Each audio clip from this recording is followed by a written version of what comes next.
Okay, it's Michelle again, and I promise this is the last video for our repurposing week 2. Now, if you get this far, well done, congratulations. This video is really like a bonus edition, and for those who want to extend yourself just that little bit more.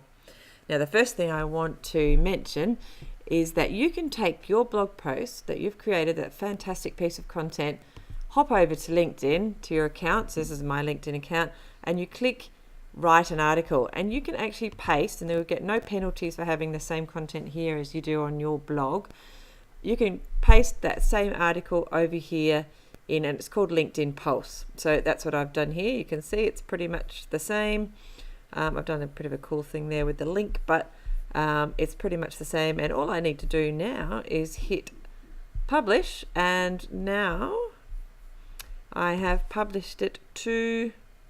Do you want me to chuck in a couple of tags? Does it let it go through? There we go. So now I have it posted over on LinkedIn as well. So then it's been pushed that little bit further. So that's a nice big... Oh no, that's right.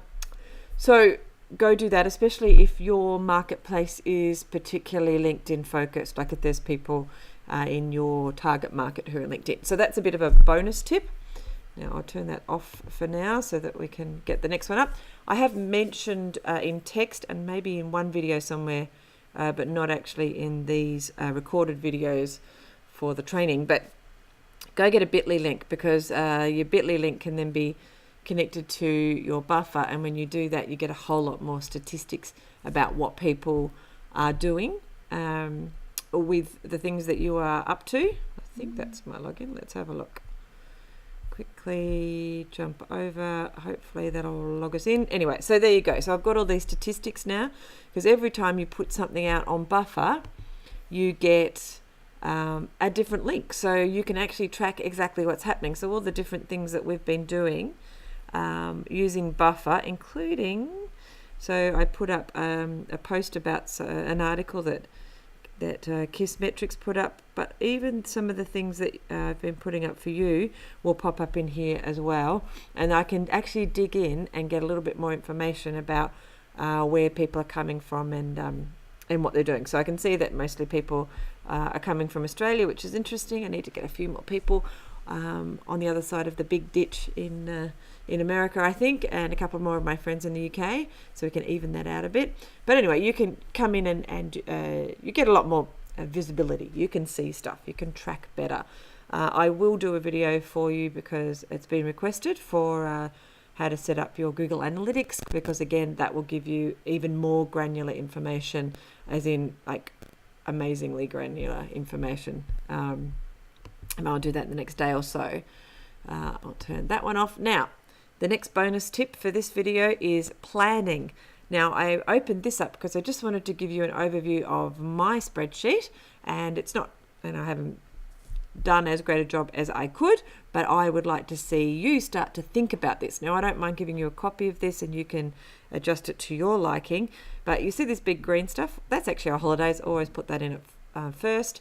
I'm a big picture kind of person. This is the whole year, so I can actually see what's going on. So I've got, you know, when I put in blog posts, and then I decided that Thursdays should be tool day, that I should teach something on Thursdays. And I've actually started to think a little bit about the holiday seasons coming up.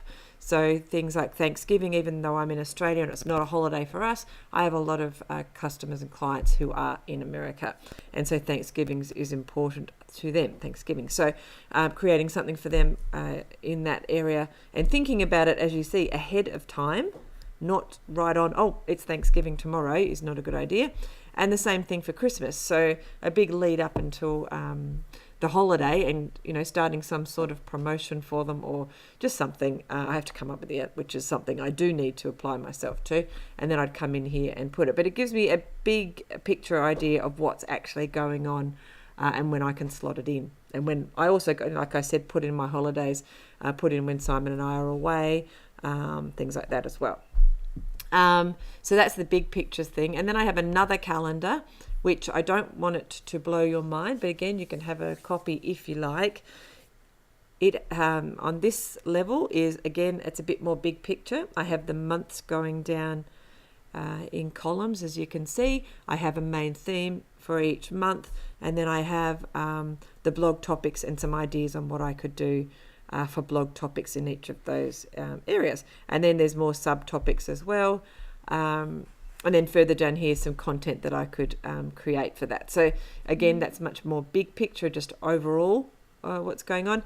Whereas if I come and click into the actual months, and this will really blow your mind, it's actually got the time. So it's actually a lot more granular. I'll go into this month. There's probably not anything posted in there, but I can actually put in, or I can get a virtual assistant to put in any image ideas. We keep talking about all this repurposed content, which is why I wanted to show you this, because this is what you can do. You can either use a copy of mine, or you can create one that works for you. And of course, one that works for you is going to be better than mine if it doesn't work for you. And so just for you to understand the concept is what I want you to see. So don't get too overblown. I mean, there's nothing on this one because I have been very lax in putting stuff in there, and I've been running this challenge, so I will have to get in and start doing it. And it is something I also create for my clients when we're running social media things for them. All right, so just put that in the back of your mind. Obviously, you don't need to do that for this challenge, but this is the bonus video. And I will also put a link up, if you like, to this webinar, which is like 1 hour and 20 long, which I did at the beginning of this year, which goes through and shows people how to make a theme. In many ways, it ties into a lot of what we've been doing here, because it does talk about creating other content and putting it out and then planning it. So it's about planning your year the way you should. And it's probably well timed for you to think about that now, actually, leading up to the beginning of 2017.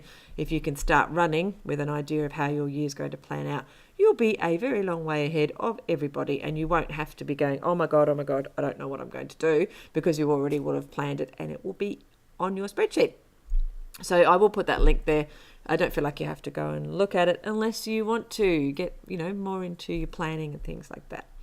So because this is the super bonus video, I also wanted to point out these two websites, and they will do a lot in automating a lot of what we've been talking about. So this is If This Then That, and just as it says, you create a recipe and it says, if this has happened, then do this, this and this. And what it does is stay in touch with a lot of the apps and things that you use. For example, if you were doing a blog post, you could say, whenever a new blog post happens on my website, please send out an email to everybody on my list to tell them that there's a new blog post on my website, and tell them what the title is and give them a description. So you can actually put all of that information into a recipe here, and then it's automated.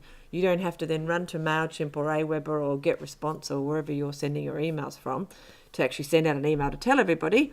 It happens automatically. Now, this is what the clever people are doing.